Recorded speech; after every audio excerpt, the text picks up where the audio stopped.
मूल ध्यान गुरु रूप है, मूल पूजा गुरु पाव, मृग नाम गुरु वचन है, सत्य मूल सतभाव। कबीर साहिब कहते हैं वास्तविक ध्यान गुरु का स्वरूप है, जो अभ्यास के समय अंदर में देखा जाए। वास्तविक पूजा गुरु का चरण है, वास्तविक नाम गुरु के वचन हैं। जो नाम गुरु ने बताया उसी से उद्धार होगा। सच्चे लगन से गुरु भक्ति यही मुक्ति का आधार है।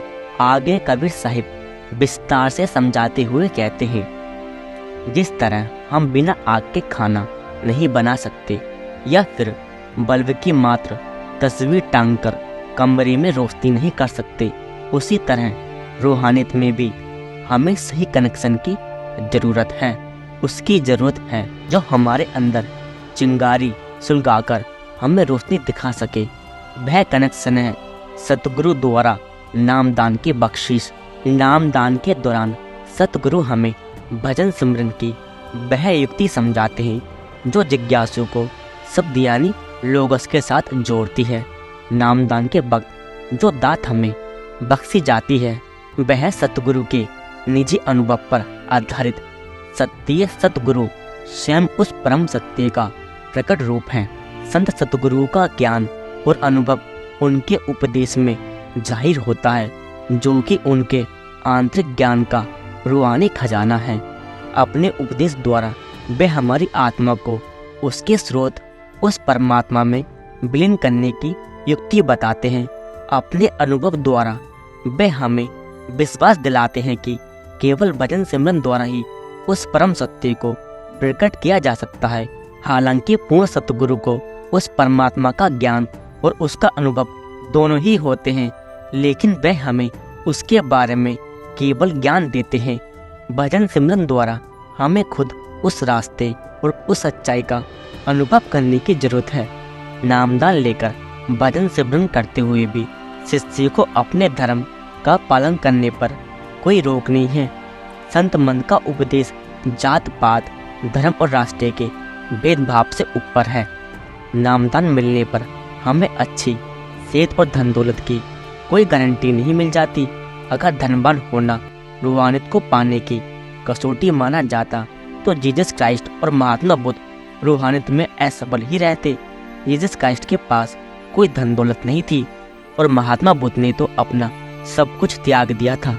बहुत से दूसरे संत महात्माओं की भी ऐसी ही स्थिति रही है। जैन बौद्ध धर्म में एक कहावत है, जीवित शब्द को समझो मृत शब्द को नहीं।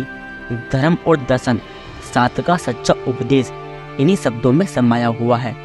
मृत शब्द का अर्थ है वह ज्ञान जो हम किताबों और धर्म ग्रंथों से हासिल करते हैं। ये किताबें हमें ऊपरी ज्ञान ही देती है जो अनुभव से रहित होता है। किताबों से हमें जानकारी मिल सकती है, उत्साह और प्रेरणा मिल सकती है, लेकिन किताबें हमें अनुभव नहीं करवा सकती। हम किताबों में किस्से और कहानियाँ पढ़ते हैं और हमें वे किस्से बड़े दिलचस्प भी लगते हैं, लेकिन लफ्ज़ों से कहीं बेहतर है। निजी अनुभव आंतरिक सत्य तक पहुँचने के लिए लफ्ज़ों की जरूरत नहीं, बल्कि जरूरत है भजन के वक्त मन को शांत करने की। फिर किताबी ज्ञान किस काम का? आंतरिक सत्य का अनुभव करने के लिए हमें बड़े बड़े शब्दकोशों और PhD जैसी बड़ी बड़ी डिग्रियों की जरूरत नहीं है। हमें तो जीवनदायी शब्द की जरूरत है, जड़ किताबी ज्ञान की नहीं। बाइबल में कहा गया है, जब तक व्यक्ति फिर से जन्म नहीं लेता वह परमात्मा के साम्राज्य को प्राप्त नहीं कर सकता। फिर से जन्म लेने का मतलब है नामदान की बख्शिश। यही हमारा पुनर्जन्म है। रूहानी तौर पर सचेत होने पर हमारा पुनर्जन्म होता है, जिससे वह परमात्मा का साम्राज्य देख सकते हैं। लेकिन ऐसा तब होता है जब हम अपने आप को शरीर से नहीं जोड़ते, बल्कि यह जान जाते हैं कि हम आत्मा हैं। केवल एक पूर्ण गुरु भक्त का सतगुरु ही नामदान के द्वारा हमें परमात्मा से जोड़ सकता है।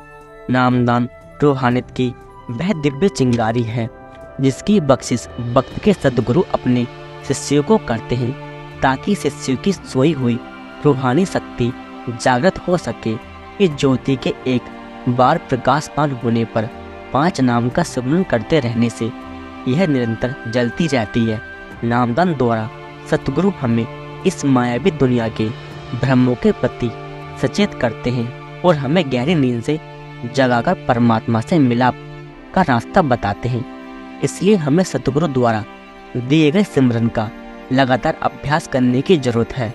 भजन सिमरन की तुलना श्री रामकृष्ण परमहंस द्वारा बताई गई मोती बनने की प्रणयिक कथा से की गई है।